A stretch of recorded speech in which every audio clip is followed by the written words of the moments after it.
Bonjour tout le monde, je suis Antoine. Gabriel, ce matin, j'ai pris le métro pour aller au travail comme tous les jours, mais il y avait tellement de monde, un retard sur ma ligne, et j'ai failli me tromper de direction. Le métro, c'est toute une aventure quotidienne. Bonjour et bienvenue sur Waspoken French, cher auditeur. Antoine, le métro fait partie du quotidien de millions de personnes. C'est pratique, rapide mais parfois stressant. Comment gères-tu ces trajets quotidiens dans le métro parisien? Eh bien, après des années de pratique, j'ai développé mes petites stratégies. Mais je me souviens de mes débuts à Paris, j'étais complètement perdu. Le plan du métro me semblait un labyrinthe impossible à comprendre. Le fameux plan du métro parisien avec ses 14 lignes de couleurs différentes. Et vous, chers auditeurs, utilisez-vous le métro régulièrement? Dans quelle ville? Comment était votre première expérience? Partagez vos souvenirs dans les commentaires. Ma première fois dans le métro parisien, c'était il y a 10 ans. Je venais de province et je ne connaissais rien. J'avais imprimé mon itinéraire sur papier. Les gens couraient partout, les portes se fermaient vite, les annonces parlaient trop vite. C'était intimidant. Le choc culturel du métro, le rythme est rapide, les Parisiens sont pressés, tout va vite. Pour quelqu'un qui n'a pas l'habitude, c'est vraiment déstabilisant. Qu'est-ce qui t'a le plus surpris au début? La vitesse. Les gens marchent vite, montent et descendent vite des rames, ne perdent pas une seconde. Si tu hésites, si tu t'arrêtes pour regarder ton plan, tu bloques le passage et les gens te bousculent. La règle non écrite du métro, ne jamais bloquer le flux. Il faut se ranger sur le côté pour consulter son plan ou son téléphone. Dans les escalators, on se tient à droite pour laisser passer ceux qui sont pressés à gauche. Ces règles tacites sont importantes. Ça, je ne le savais pas au début. Je me tenais au milieu de l'escalator et les gens me demandaient agressivement de me pousser. Maintenant, c'est devenu automatique, je reste à droite dans les escalators, je me range pour consulter mon téléphone. L'adaptation aux codes sociaux. Chaque métro a ses règles non écrites. À Londres, c'est pareil avec les escalators. Au Japon, c'est encore plus strict. Nos auditeurs, connaissez-vous d'autres règles non écrites du métro dans différentes villes? Une chose que j'ai apprise, éviter les heures de pointe si possible. Entre 8h et 9h30 le matin et entre 17h et 19h le soir, c'est l'enfer. Les rames sont bondées, on est serré comme des sardines. Les heures de pointe, c'est l'épreuve du métro. On perd tout espace personnel. Les corps se touchent, l'air devient étouffant, on ne peut même pas bouger les bras. Certaines personnes développent une vraie claustrophobie à cause de ça. Moi, ça me stresse encore, surtout en été quand il fait chaud. L'odeur, la chaleur, le manque d'air. Parfois, je préfère attendre la rame suivante plutôt que de me forcer à entrer dans une rame déjà pleine. Sage décision. Quelques minutes de plus valent mieux qu'un trajet inconfortable et stressant. Et puis forcer pour entrer dans une rame bondée, c'est risquer de se faire coincer par les portes. Ça m'est arrivé une fois. Les portes se fermaient, j'ai essayé de me glisser et mon sac est resté coincé. Les portes se sont rouvertes automatiquement, tout le monde me regardait avec agacement. J'étais tellement gêné. L'humiliation publique du métro. Tout le monde a vécu ce genre de moment. Les portes qui se ferment sur nous, le ticket qui ne marche pas au portillon, prendre la mauvaise direction. Ces petits incidents font partie de l'apprentissage. Cher auditeur, quelle est votre pire anecdote de métro? Parlons justement des directions. Au début, je me trompais tout le temps. Ligne 4 direction Porte d'Orléans ou Porte de Clignancourt. Je n'avais aucune idée de ces noms de stations finales. La géographie des terminus, c'est vrai que c'est perturbant. Il faut comprendre que le métro indique toujours la direction par la dernière station de la ligne. Une fois qu'on connaît la topographie de la ville, ça devient logique. Maintenant, j'utilise mon application de métro sur mon téléphone. Citymapper ou Google Maps me disent exactement quelle direction prendre ou changer, combien de temps ça va prendre. C'est tellement plus simple qu'avant. La technologie au service des usagers. Ces applications ont révolutionné l'utilisation du métro. Elles calculent le meilleur itinéraire, préviennent des retards, suggèrent des alternatives. C'est indispensable aujourd'hui. Nos auditeurs, quelle application utilisez-vous? Une chose pratique aussi, le Pass Navigo.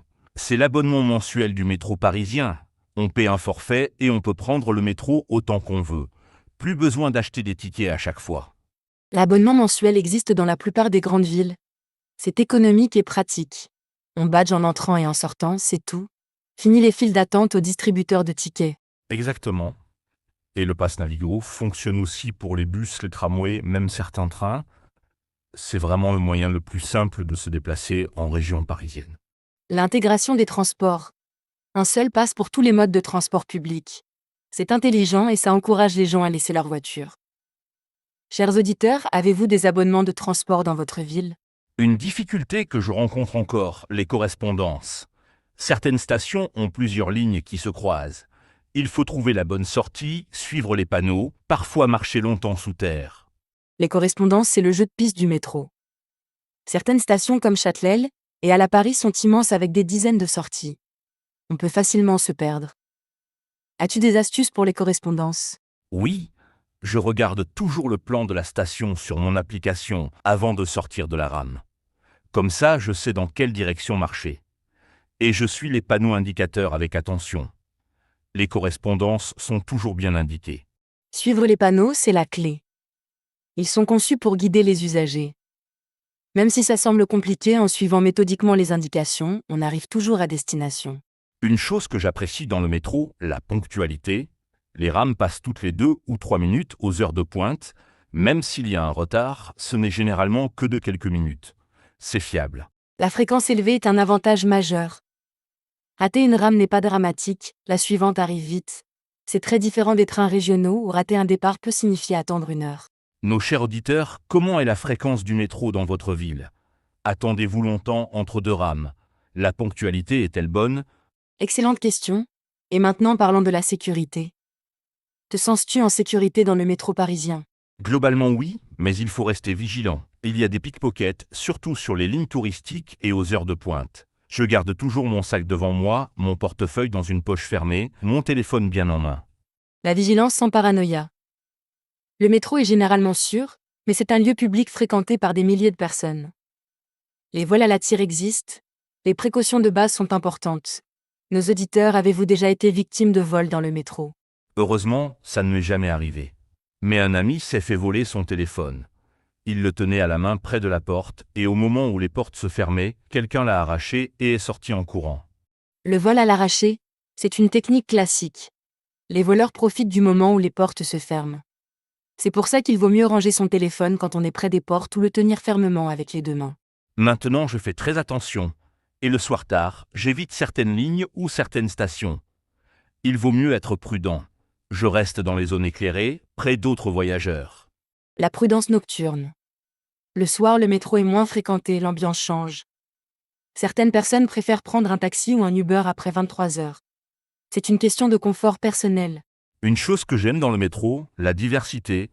On croise des gens de tous âges, toutes origines, tous milieux sociaux. C'est un microcosme de la société. Parfois, j'aime juste observer les gens, imaginer leur vie. Le métro comme théâtre social. C'est vrai que c'est fascinant. Des cadres en costume, des étudiants avec leurs sacs à dos, des musiciens qui jouent, des touristes avec leurs valises. Toute l'humanité se croise dans le métro.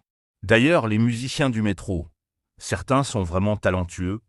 J'aime bien quand il y a de la musique live dans les couloirs, ça donne une ambiance festive et chaleureuse. La musique dans le métro adoucit les mœurs. À Paris, il y a même des auditions pour devenir musicien officiel du métro. Certains artistes ont lancé leur carrière dans les couloirs du métro. Chers auditeurs, aimez-vous les musiciens de métro? Moi oui. Parfois, je leur donne une petite pièce s'ils jouent bien. C'est une façon d'encourager l'art et de rendre le métro plus agréable pour tout le monde. Le petit geste qui compte, et pour les musiciens, chaque pièce compte. Certains gagnent leur vie ainsi. C'est un échange, ils embellissent notre trajet, on les remercie. Une autre observation, les comportements dans le métro. Certaines personnes lisent, d'autres écoutent de la musique, certains dorment, d'autres fixent leur téléphone. Chacun a sa façon de passer le temps de trajet. Le temps mort transformé en temps utile. Le métro peut être un moment pour soi. Lire un livre, écouter un podcast, méditer, même travailler sur son téléphone. 30 minutes de métro par jour, c'est 3h30 par semaine. Moi, j'écoute souvent des podcasts ou de la musique.